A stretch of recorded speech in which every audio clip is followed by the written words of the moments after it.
At first glance, she looked like a wild child, crouched in the snow, her little hands covered in mud, shoving fistfuls of dirt into her mouth. People whispered, "She's gone mad," or cursed, but the truth was far darker. A soldier father had just returned from war, his loyal K9 by his side. And what they uncovered in that frozen garden would shatter every illusion and expose a stepmother's secret no one dared to imagine. And if you believe this little soul deserves to be saved, type Amen in the comments to show her you stand with her. The snowstorm swept across Northgate, Minnesota, a small border town pressed against the Canadian line, burying streets and rooftops in a merciless white silence. Ethan Ward had always thought he knew the sound of silence. He had heard it in foxholes overseas when the air seemed to stop moving before an ambush, and he had carried that silence home in his chest long after the battle ended. But the silence of Northgate in winter was different. It was not the silence of fear, but of emptiness. As he trudged through the snow, boots sinking deep into frozen drifts, he felt as if the town itself was holding its breath, waiting to see whether he still belonged. At 41, Ethan bore the weight of both war and regret. His body was tall and broad-shouldered, built by years of drills and battle, but time and loss had sharpened his face into hard angles. His hair, once black, was now streaked with gray at the temples, cut short in the habit of soldiers who never quite stopped serving. A trimmed beard, flecked with frost, clung stubbornly to his jawline, lending him the rugged air of a man who had lived too many winters. His eyes were a piercing steel blue, often distant, as though searching a horizon others could not see. Friends who once knew him would have said he was steady, loyal, dependable to a fault. Yet, there was now a heaviness about him, something fractured during those years overseas when orders came easier than questions. Beside him padded his only constant companion in recent years, a 6-year-old German shepherd named Shadow. Shadow had served alongside Ethan during his last deployment, a sable-coated guardian with fur that shimmered black and tan, even in the dim light of the snowstorm. One ear bore a permanent notch, a scar from a training accident long ago, and his amber eyes carried the same weary vigilance as his master's. Shadow's body was muscular and disciplined, but his heart was gentler than most men Ethan had fought beside. When Ethan's nightmares had left him gasping in desert tents, it was Shadow's warm muzzle nudging his palm that brought him back. When silence after battle became unbearable, it was Shadow's steady breathing that reminded him he was still alive. In the world of war, and in the emptiness after, the dog was not just a companion. He was proof that loyalty could outlast chaos. Ethan's boots crunched across the ice-slicked path toward the house he had once called home. The wooden cabin stood at the edge of town, weather-beaten but stubborn, its roof burdened under layers of snow. Windows glowed faintly, the yellow light struggling against the storm's gray fury. It was the house where his late wife Emily had once laughed, where she had once painted the windowsills green to welcome spring. Now, after years of his absence, it looked like a stranger, a shell holding memories he had abandoned when war called him back again and again. He stopped at the gate, his gloved hand tightening against the wood. His chest ached at the thought of what he would find inside. Emily was gone. She had died giving birth to their daughter, Grace. That loss had hollowed him, stripped him bare, and though he had carried himself back to the battlefield to outrun grief, the truth was that no distance, no firefight, no tour overseas had dulled the wound of leaving his newborn daughter behind. Grace had grown without him, raised in the shadow of his absence and under the care of another woman.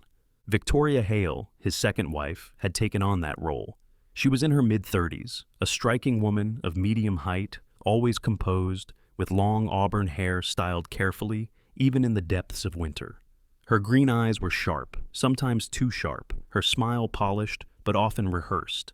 To outsiders, she appeared graceful, the kind of woman who could hold a conversation at a church fundraiser as easily as she could manage a household budget. Yet beneath that poise, Ethan sensed calculation. He remembered her as someone who longed for stability above all things, a woman shaped by childhood in a fractured family, who clung to appearances and security as if survival depended on it. To the town, she was charming. To Ethan, she had always been distant, as if her heart was reserved for her own ambitions. He had left her with Grace when duty called him back, convincing himself it was the only option. Now, as he returned, doubts he had buried stirred within him like embers in ash. Shadow let out a low chuff, steam curling from his muzzle, and Ethan realized he had been staring at the house too long. He pushed open the gate and crunched through the snow toward the door. Each step felt heavier than the last, weighted by guilt and fear. He was not returning as a conquering soldier or a decorated veteran. He was returning as a father who had missed too much.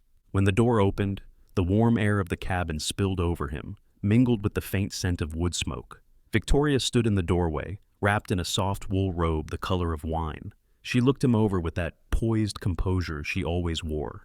But there was a flicker in her eyes, whether surprise, irritation, or calculation, he could not tell. "You're back," she said simply, her voice smooth, carrying no warmth. Ethan gave a small nod. "For good," he replied, though the words felt unsteady. Her gaze flicked to Shadow, then back to him. "And you've brought the dog." "He's family," Ethan said firmly, brushing snow from his coat as he stepped inside. Shadow shook himself at the threshold, scattering snow across the rug, and then settled by the door, amber eyes scanning every corner of the room as if he sensed something his master did not. Then Ethan saw her. Grace. She stood at the far end of the room near the window, her small figure almost swallowed by the oversized sweater she wore, the hem brushing her knees. Her legs were thin, her skin pale as porcelain, and her chestnut hair, tangled and long, fell over her shoulders. She had Emily's eyes, those same soft gray-blue depths, though in the child they seemed older than 6 years, carrying a sadness far beyond her age.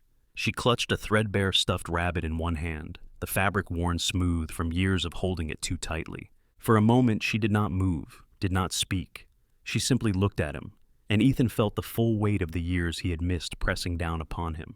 He saw not just a little girl, but the cost of every deployment, every time he had told himself he was serving his country for her sake. Now, here she was, a stranger and yet his own flesh and blood, staring at him as though she wasn't sure whether to believe he was real. "Grace," Ethan said, his voice rough, catching against his throat. He knelt slowly, holding out his arms, though fear clawed at him. Would she reject him? Would she hide behind Victoria? The girl's eyes flicked from him to Shadow, and it was the dog who moved first. Shadow trotted forward, lowering his head, tail swishing gently. He pressed his warm muzzle against Grace's hand, letting her small fingers sink into his thick fur. A tiny smile flickered across her lips, fragile but real. Only then did she take a hesitant step toward Ethan. When she finally let him gather her into his arms, Ethan felt the years collapse, the battles, the distance, the silence, and all that remained was the fragile weight of his daughter pressed against his chest. Yet as he held her, he felt how slight she was, how fragile, and a knot of unease twisted in his gut. He whispered, almost to himself, "I'm here now!" But Grace, though she clung to him, did not answer. Her silence cut deeper than any wound he had ever carried, and in that silence Ethan realized that though he had returned home, the battle to reclaim his daughter had only just begun. The storm had not lifted by the following morning, but a thin light broke through the clouds, laying a pale glow across the fields that stretched behind the ward house. The wooden fence groaned beneath the weight of ice, and the garden that Emily had once tended with gentle devotion now looked like a graveyard of flowers, their stalks snapped under snow. Ethan stepped onto the porch, coat pulled tightly across his broad shoulders, eyes narrowing against the cold wind. His heart was heavy. Last night's reunion had not healed the distance between him and Grace. She had allowed him to hold her, but silence still lay thick between them, a silence louder than any battlefield he had known. Shadow padded out beside him, his thick fur dusted with frost, tail low but alert. His nose twitched constantly, sampling the scents beneath the frozen air. 6 years old and already a retired soldier, the German Shepherd still carried himself like a sentry. His amber eyes missed nothing, and when they fixed suddenly toward the garden, Ethan followed his gaze. The dog gave a sharp bark, deep and urgent, before bounding off the porch. Ethan's boots crunched across the snow as he followed, dread settling in his stomach. The garden loomed ahead, a place that once smelled of lilacs and marigolds, now sharp with the scent of frostbitten soil. And there, kneeling in the snow near the broken trellis, was Grace. The girl's small frame was hunched forward, her hands filthy, dark earth staining her pale fingers. She shoved fistfuls of dirt into her mouth, desperate, as if trying to feed some craving hidden deep inside. Her chestnut hair spilled around her face, her sweater damp with melted snow. Her lips were smeared black, and her cheeks glistened with tears. "Grace!" Ethan's voice tore from his throat. He rushed forward, dropping to his knees in the cold earth, grabbing her wrists gently but firmly. "Stop, sweetheart, stop!" Her wide gray-blue eyes looked up at him, glassy and wet, the same eyes that once belonged to Emily, but now filled with confusion and shame. She coughed, spitting mud onto the snow, trembling. Shadow circled them, growling softly at the disturbed soil, as if he too sensed something wrong beneath the surface. "I can't stop, Daddy," Grace whispered, her voice cracked and thin. "It's the vitamins, the ones Mommy Victoria gave me. The white ones. They make me feel like I need it." Her tiny shoulders shook, and she collapsed into his arms. Ethan froze, shock striking him like a bullet. His mind raced back to the early years of Grace's life, when Emily had carried her into the same garden, whispering to the daisies as though flowers could keep secrets safe. Now, that sanctuary had become a stage for horror. His late wife's memory clashed with the sight of their daughter poisoned by something he could not yet understand. Clutching Grace to his chest, he whispered reassurances he half believed. "It's all right, sweetheart. You'll be all right. I'll figure this out." His heart thudded with guilt. He had left her too long, too often. Now she suffered under his watch, and it was his fault for trusting another to raise her. Shadow dug into the soil where Grace had knelt, paws flinging dirt aside. With a snort, he pulled back, muzzle coated with powdery residue. Ethan leaned forward and saw it, faint white specks scattered through the soil, unnatural against the black earth. His stomach twisted. Later that morning, as the storm thickened once more, Ethan sat at the wooden kitchen table. The light from the frosted window illuminated his face, rugged and shadowed, the lines deeper now than when he had returned. Before him lay an old leather-bound notebook, scarred from years in his rucksack during deployments. Its pages, once filled with coordinates and mission reports, were now the only place where he could impose order on the chaos of his homecoming. He uncapped his pen with steady hands, though his chest was anything but steady. He wrote, "Day 1, Grace consumed soil. Hands trembled, lips stained. Child reports white-cap vitamins given by stepmother. Compulsive craving follows ingestion." His words were clipped, precise, the style of a soldier's report. It was the only way he knew to face the storm inside him, by documenting, by refusing to let a single detail escape. Across the room, Victoria Hale appeared, her auburn hair shining even in the gray light. She was dressed impeccably as always, in a fitted cardigan and skirt, her green eyes sharp. Her beauty was the kind that carried discipline, every detail controlled. She leaned against the doorway, her lips curved into a polite smile that never reached her eyes. "Ethan," she said smoothly, as if nothing were amiss. "You're up early. Grace must be excited to have you home." Ethan closed the notebook halfway, his jaw tightening. "She was in the garden this morning, eating dirt." Victoria's brows arched slightly, the practiced look of concern painting her face. "Children do strange things. It's hardly worth panicking over." "She said it started with your vitamins," Ethan replied, his voice low but edged with steel. Victoria's smile didn't falter, though her eyes flickered with something hard. "They're minerals, Ethan. Supplements Dr. Pike recommended. Perfectly harmless." Shadow rose from his place by the hearth, ears pricking, amber eyes fixed on Victoria, as though he sensed more than Ethan could. The dog's low growl hummed through the silence, and for a fleeting second, the mask of poise on Victoria's face strained. Ethan tapped the pen against the notebook. He didn't push further, not yet, but the storm within him grew heavier. He knew lies when he heard them. War had trained him to recognize half-truths, to see the shift in an enemy's eyes before they pulled the trigger. And what he saw in Victoria Hale's gaze was not the calm of innocence, but the cold calculation of someone who thought control could shield her from consequence. That night, after Grace had fallen asleep clutching her stuffed rabbit, Ethan returned to the notebook, his handwriting pressed deeper into the paper this time. Suspect supplement, possible contamination, unverified source, must track all symptoms, all patterns. Shadow indicates unnatural scent in soil. He paused, staring at the lines, his jaw clenched so tightly his teeth ached. His hand moved again almost without thinking. Failure is not an option, not again. He closed the book, slid it back into his coat pocket, and sat beside the sleeping child. Shadow curled protectively at the foot of the bed, ears twitching at every creak of the storm outside. Ethan rested his head in his hands, caught between grief for the past and fury at the present. The war he had fled across oceans had followed him home, And this time the battlefield was not desert sand, but the fragile innocence of his daughter. The following day broke with a brittle kind of cold, the kind that made every breath sting the throat and every sound echo sharper in the frost. The garden behind the ward house lay buried beneath a crust of ice, its once fertile rose muted under gray-white stillness. Ethan stood on the porch, heavy coat zipped to his chin, his jaw set as his eyes swept the frozen land. The wariness of a soldier never left him. Last night's revelations about Grace's strange cravings gnawed at him like a splinter he could not extract. He had written the facts in his notebook, but writing was not enough. He needed proof, something undeniable. Shadow padded forward, nose low, his muscular frame moving with a disciplined precision born from years of service. The German shepherd's black and tan coat bristled with frost, his breath rising in steady clouds. His ears flicked as if catching whispers beneath the snow. Suddenly, he halted at the edge of the garden bed, body stiffening. With a deep snort, he began to dig furiously, his powerful paws slicing through snow and frozen earth alike. Ethan moved quickly, crouching beside him, heart pounding. Moments later, Shadow's claws scraped against something unnatural. He pulled back with a grunt, his muzzle dusted with pale flecks, and dropped a crumpled wrapper onto the surface.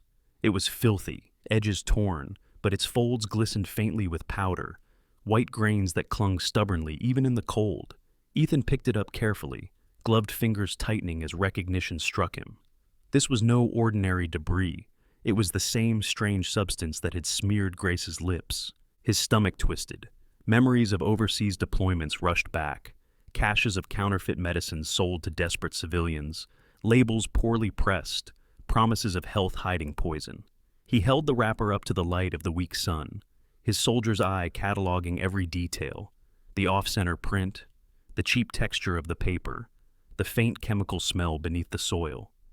Later that afternoon, the kitchen glowed dimly from the fire in the stove. Victoria Hale stood near the counter, dressed in a tailored sweater of pale gray wool, her auburn hair pinned neatly back, her slender frame moving with deliberate grace.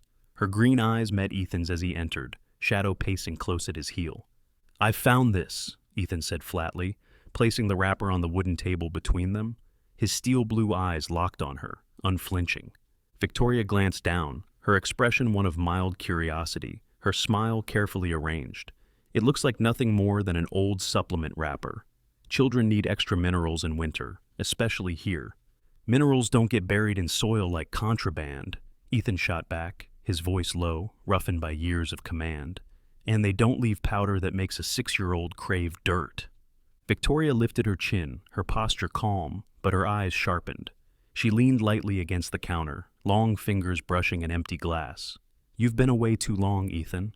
You see conspiracies where there are none. Perhaps it is your training." Her tone was soft, almost pitying, a weapon she wielded with precision. Ethan's jaw clenched. He knew this tactic: deflection, manipulation, reframing suspicion as paranoia. He had seen it in war zones, in corrupt officers who smiled as they stole. His instincts told him the truth. There was a scheme at play, and his daughter was caught in it. At that moment, the door creaked, and an old neighbor stepped inside without knocking, stamping snow from his boots. It was Mr. Harold Crenshaw, a man in his late 60s who had lived down the lane for decades. His frame was wiry, his shoulders stooped from years of labor, but his presence carried the stubborn solidity of a man who had weathered countless winters. His face was leathered from wind and sun, gray stubble shadowing a square jaw. He wore a patched canvas coat, his hands scarred from farm tools, and his brown eyes held the sharpness of someone who trusted dogs more than men. "Snow's biting hard today," Harold muttered, his voice gravelly. He gave a respectful nod to Ethan before his gaze fell on Shadow. "Dog's got the right nose. Saw him tearing at the garden earlier. Reminds me of the old K9s we had back when I volunteered at the border post. They never dug for nothing." Victoria's smile faltered, just for a breath. Ethan caught it, tucked the detail away in his mind like a weapon. "He dug this," Ethan said, showing Harold the wrapper. The older man squinted, rubbing it between rough fingers. "Doesn't look like anything I'd trust. Print's cheap. I've seen farmers get cheated with stuff like this. Vitamins, they said, would help livestock, but ended up sickening half the herd." He set it down, shaking his head. "Wouldn't let a child near it." Victoria's voice tightened slightly. "Mr. Crenshaw, with all respect, supplements like these are standard now, Perhaps you're not familiar with newer remedies." The old man barked a short laugh. "New or old, poison's still poison." His eyes lingered on her with suspicion before he moved back toward the door, muttering about chores. The cold swept in with him, then closed again, leaving silence behind. Ethan leaned closer, voice dropping. "I've seen counterfeit packaging before. Overseas. Soldiers sickened by fakes, civilians left to die. Don't tell me I'm imagining this." Victoria's gaze hardened, the mask slipping for just a heartbeat before she turned away, shoulders taut. "If you wish to distrust me, Ethan, so be it. But remember, I have raised Grace while you ran to wars. If something's wrong with her, perhaps it is neglect, not care." The words cut deeper than she knew, but Ethan's expression remained stone. He slid the wrapper back into his pocket, his mind already cataloging the evidence. Shadow pressed close against his leg, growling low, the sound vibrating through the quiet kitchen.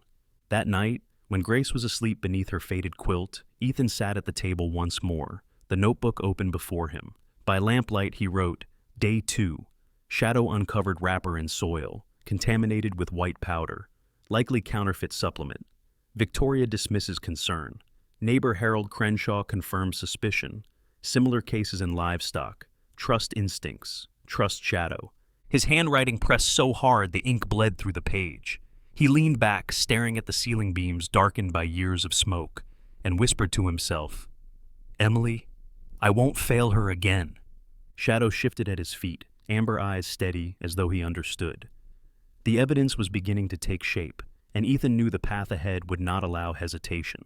The attic of the Ward house was a place Ethan had avoided for years, even before he left for war. It was the kind of space where memories gathered like dust, where every creak of the floorboard carried echoes of laughter that no longer filled the rooms below.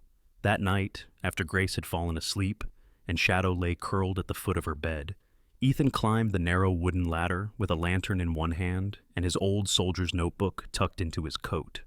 The air that greeted him was sharp with cold, the kind that bit at his lungs and froze the breath against his beard. The attic was cluttered with relics of another life. Stacks of boxes leaned precariously against one another, their cardboard softened by years of damp.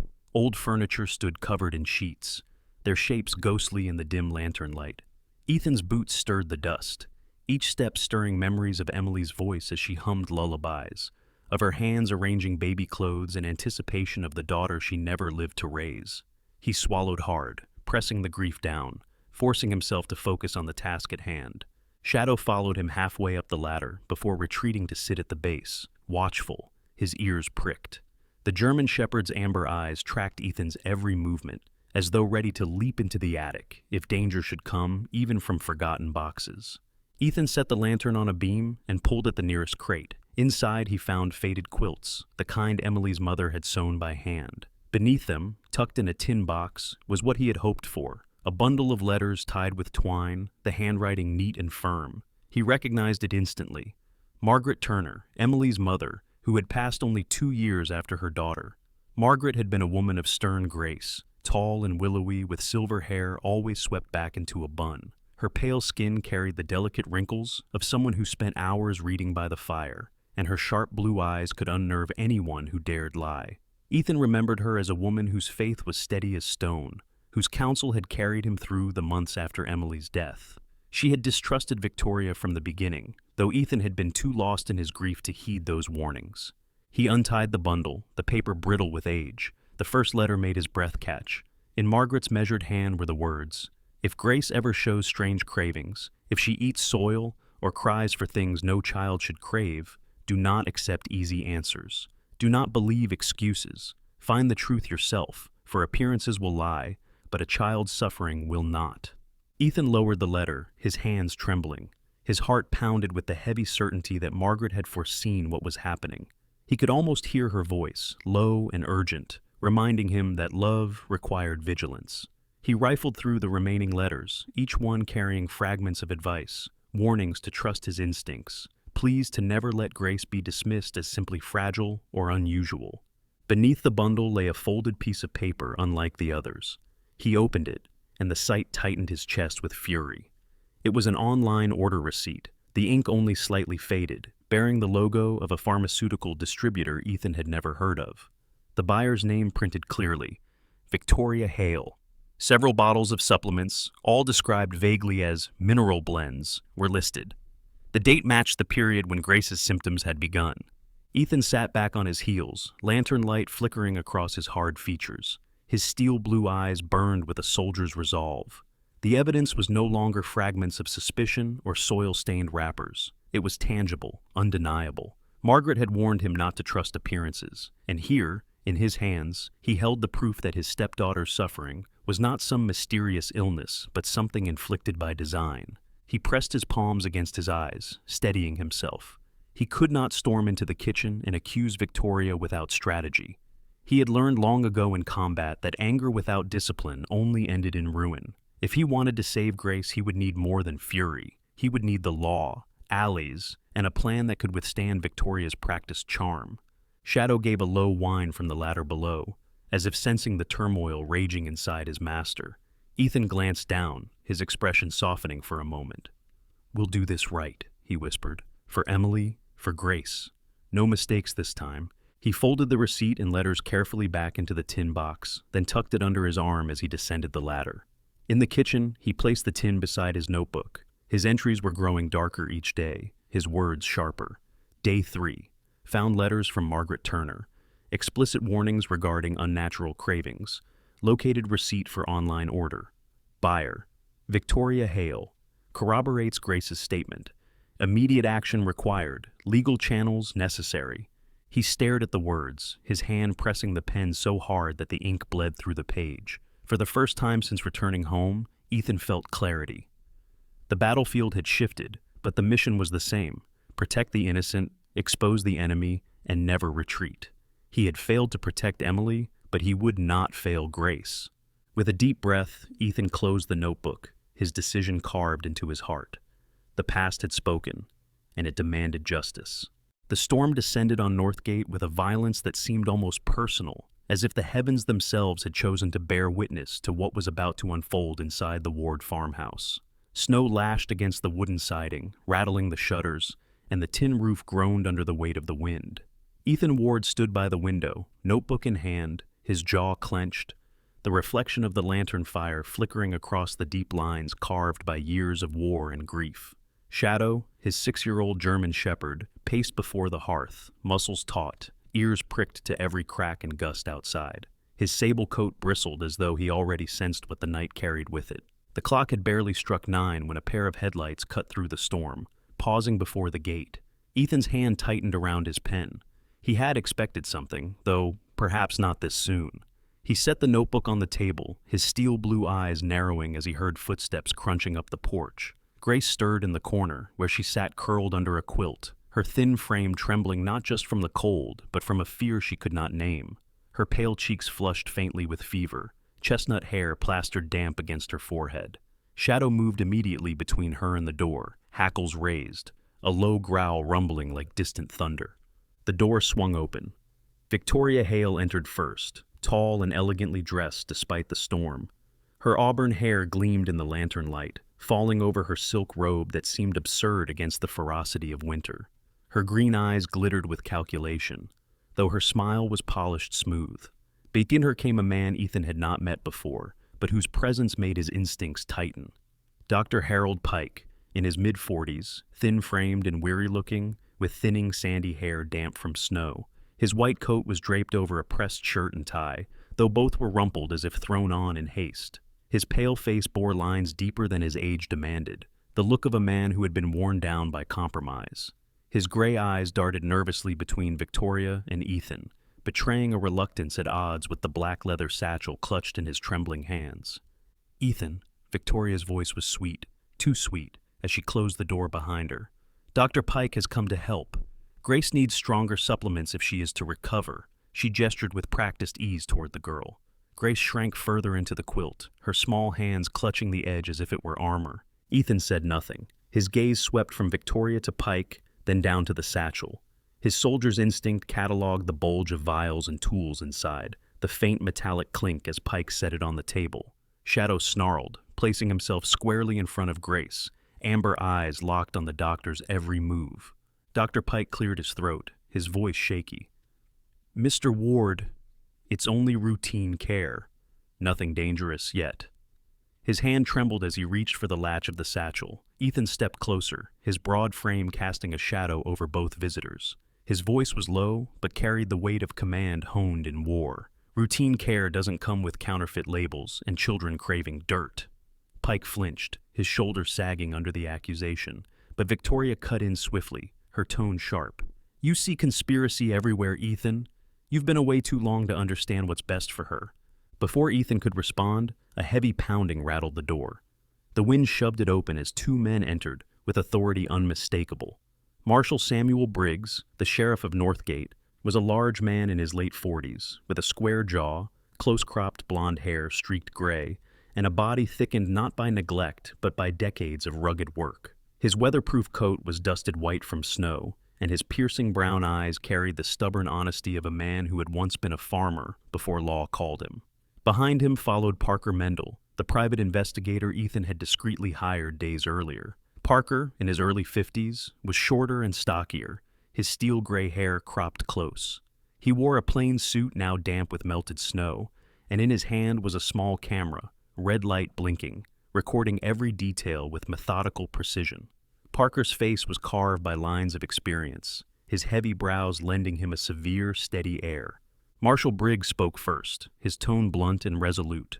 This property is under official search order. Step aside.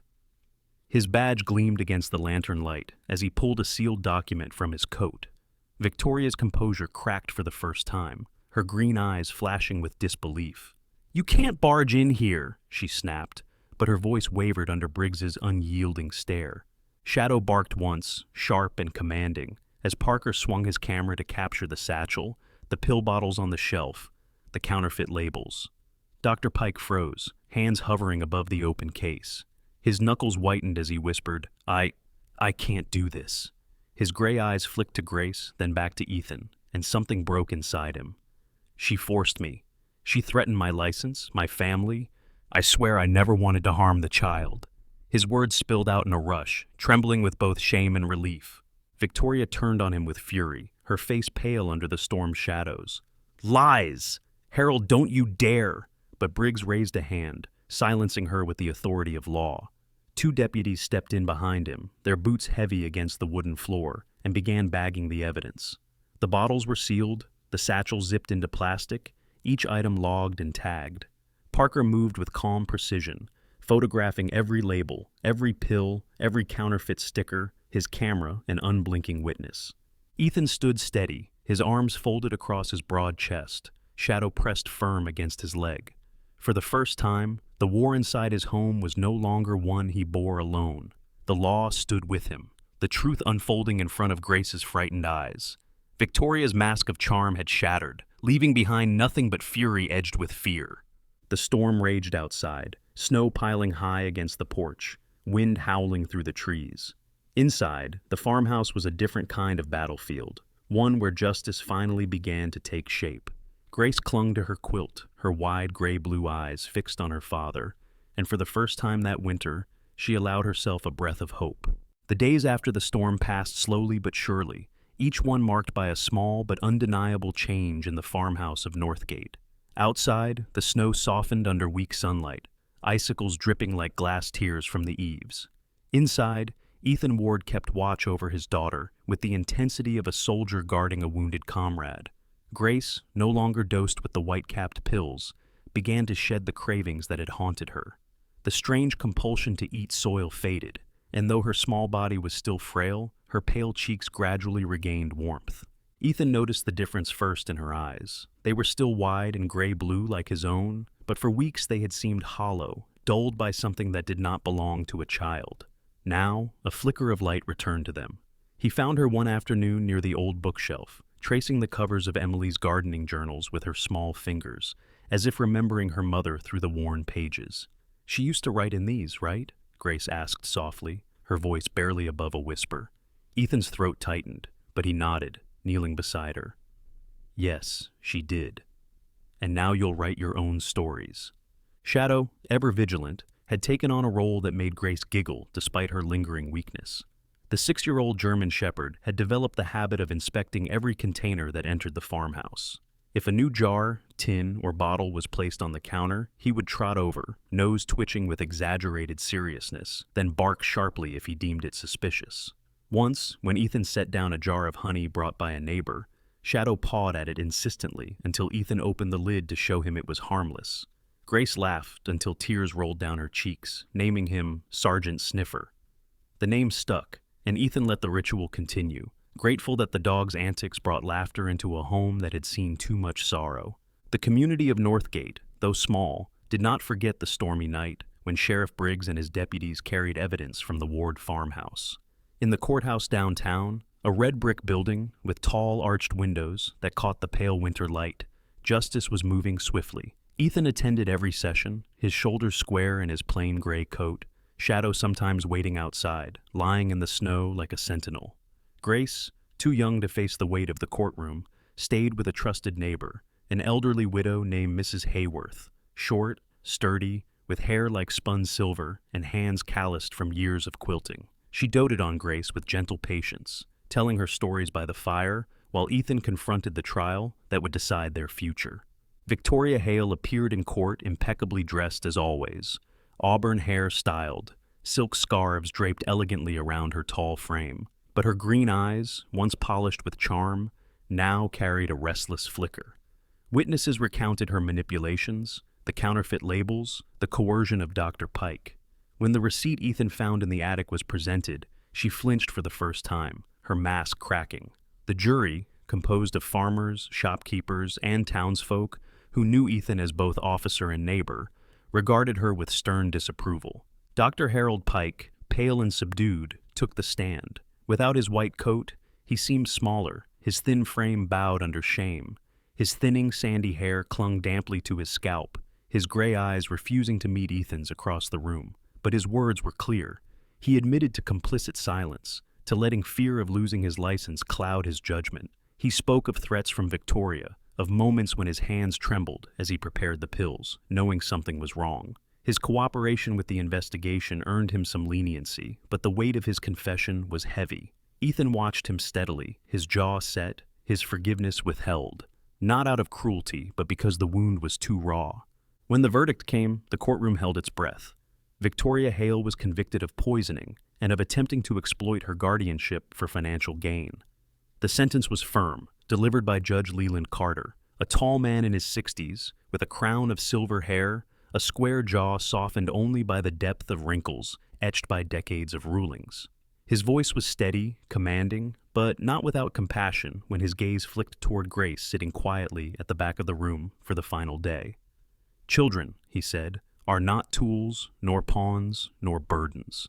They are lives entrusted to us, and betrayal of that trust will not be tolerated." Dr. Pike, in contrast, received a reduced sentence, spared from the harshest punishment because of his cooperation. He would face probation, loss of his license, and community service, but not imprisonment. Ethan felt no joy at the lighter sentence, only a weary recognition that the man's conscience had at least steered him back toward truth. In the days that followed, Ethan and Grace found themselves adjusting to a new rhythm. The farmhouse, once echoing with suspicion and grief, now carried the scent of fresh bread Mrs. Hayworth often brought over, and the sound of Grace's soft laughter as Shadow performed his inspections. Ethan, sitting by the fire at night, began to feel something he had not known in years, the slow, tentative return of peace.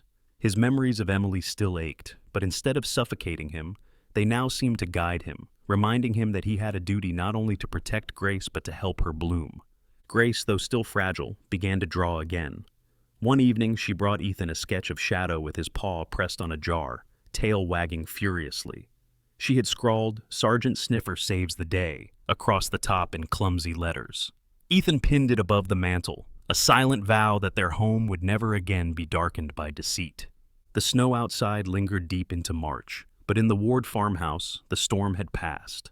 Father, daughter, and dog sat together by the fire, shadows dancing on the log walls, bound not by tragedy anymore, but by the beginnings of healing and justice finally served. Spring did not come swiftly to Northgate. Even as April touched the horizon, patches of snow still clung stubbornly to the edges of fields, and the wind carried a chill that stung the skin. Yet in the Ward farmhouse, change had already begun. The weight of winter, once suffocating, had lifted with the verdict against Victoria Hale, and Ethan Ward found himself standing in the backyard with his daughter Grace staring at the garden that had once been Emily's pride. The wooden fence was battered, the soil uneven, tufts of dead grass scattered across frozen ground. But for the first time in years, Ethan did not see only loss. He saw possibility. Word spread quickly through the town. On a Saturday morning, neighbors began to arrive. Old Mr. Hargrave, wiry and weathered at 72, carried a bucket of nails in one hand and a hammer in the other. His straw hat sat crooked on his head, and his sharp brown eyes twinkled with the stubborn energy of a farmer who refused to let age dictate his usefulness. Beside him came the Ramirez brothers, teenagers with broad shoulders and easy grins, their dark hair slicked back from melted snow. They carried planks of lumber across their backs, joking with one another in rapid bursts, eager to show their strength. Soon after, Mrs. Keller, a stout woman in her 50s with rosy cheeks and a ready laugh, bustled in with a tray of lemonade despite the cold, insisting that workers need sweet fuel. She wore a floral apron even outdoors, her short blonde curls tucked beneath a wool cap. Children from the neighborhood trailed behind their parents, cheeks red from the wind, eyes wide at the sight of Shadow bounding through the yard.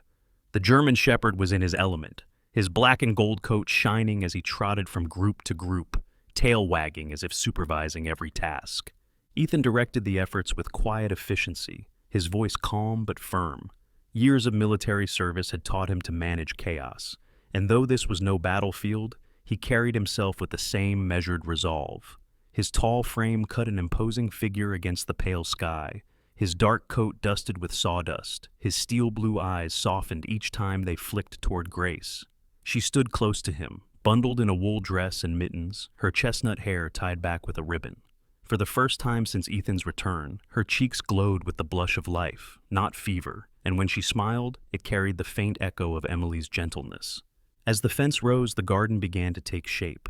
Snow was shoveled away, soil tilled, and rows of seeds planted beneath the careful instructions of Sarah Given, a tall, wiry woman in her early 60s who had taught school for 3 decades before retiring. Her silver hair was cut in a neat bob, her narrow face stern but kind, her gray eyes sharp behind wire-rimmed glasses. She carried herself with quiet authority, a voice tempered by years of coaxing frightened children into courage. When she bent to show Grace how to scatter marigold seeds, her long fingers moved with patient care. "When you are afraid," she said softly, "look to the flowers. Life still blooms." Grace froze, then whispered, "That's what Grandma wrote." Sarah smiled, squeezing her small hand.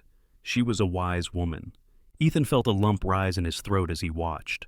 The letters from Margaret Turner had become not only warnings, but guiding words. And now, through Grace's trembling voice, they were reborn as blessings. The day of the garden's opening came with skies of pale silver and a breeze carrying the scent of damp earth. A small ribbon was strung across the entrance posts, tied neatly in red. Children crowded with paper cups of cider, their breath forming clouds in the cool air. Mr. Hargrave strummed a banjo he had not touched in years, his rough hands surprisingly nimble on the strings, while the Ramirez brothers teased each other about who had painted straighter lines on the new fence. Mrs. Keller handed out apple pie slices, her apron dusted with flour. Grace, standing beside her father, held a folded piece of paper in her mittened hands. Her gray-blue eyes glistened as she read aloud, her voice trembling but steadying with each word. "When you are afraid, look to the flowers. Life still blooms." The crowd fell silent, the weight of Margaret's words wrapping around them like the warmth of a shared prayer. Ethan rested a hand on Grace's shoulder, pride and grief mingling in his chest, until he thought it might burst. Just as Sarah lifted the scissors to cut the ribbon, Shadow bounded forward with a burst of playful energy. With a quick snap of his jaws, he caught the dangling ribbon and tore it free, galloping across the yard in triumphant circles. The children shrieked with laughter, chasing after him, while the adults broke into smiles that had been absent all winter. The banjo quickened to match the chase, a cheerful tune that lifted every spirit. Shadow eventually dropped the ribbon at Grace's feet, tail wagging furiously, amber eyes gleaming as if proud of his prank. Grace tied the ribbon back with clumsy hands, and this time Sarah snipped it properly. Applause rolled through the garden, not thunderous but warm, carrying with it the sound of hammers, laughter, and banjo strings. Ethan lifted Grace into his arms, holding her close as the townsfolk filed into the garden. Lanterns flickered as evening descended, casting golden light on rows of freshly planted seeds, on fences painted white, on neighbors sharing stories with cider in hand. Ethan stood still, his arms around Grace, shadow pressed against his leg. For the first time in years, he did not feel like a man haunted by loss, but like a father rooted in hope. The garden glowed under the lantern light, not yet in bloom, but alive with promise. It was not only a place of soil and seeds, but a symbol of justice served, of a community united, of a father and daughter finding their way back to each other. And as Grace pressed her cheek against his shoulder, Ethan knew that even in the harshest winters, life could still take root and flourish. In the frozen silence of Northgate, a father and his daughter found their way back to each other. The garden that once carried sorrow now blooms with hope, a living reminder that even in our darkest winters, God plants seeds of second chances. Sometimes his miracles arrive quietly, through a loyal dog, a caring neighbor, or the courage to fight for truth. And just like Grace learned to see life in every flower, we too can find God's light in the small moments of our everyday lives, when we forgive, when we protect, when we choose love over fear. If this story touched your heart, please share it with someone who needs encouragement today. Comment amen to bless this little soul and show your faith. Don't forget to subscribe so you'll never miss another story of hope and miracles. May God bless you and your family, and may His grace guide you through every storm.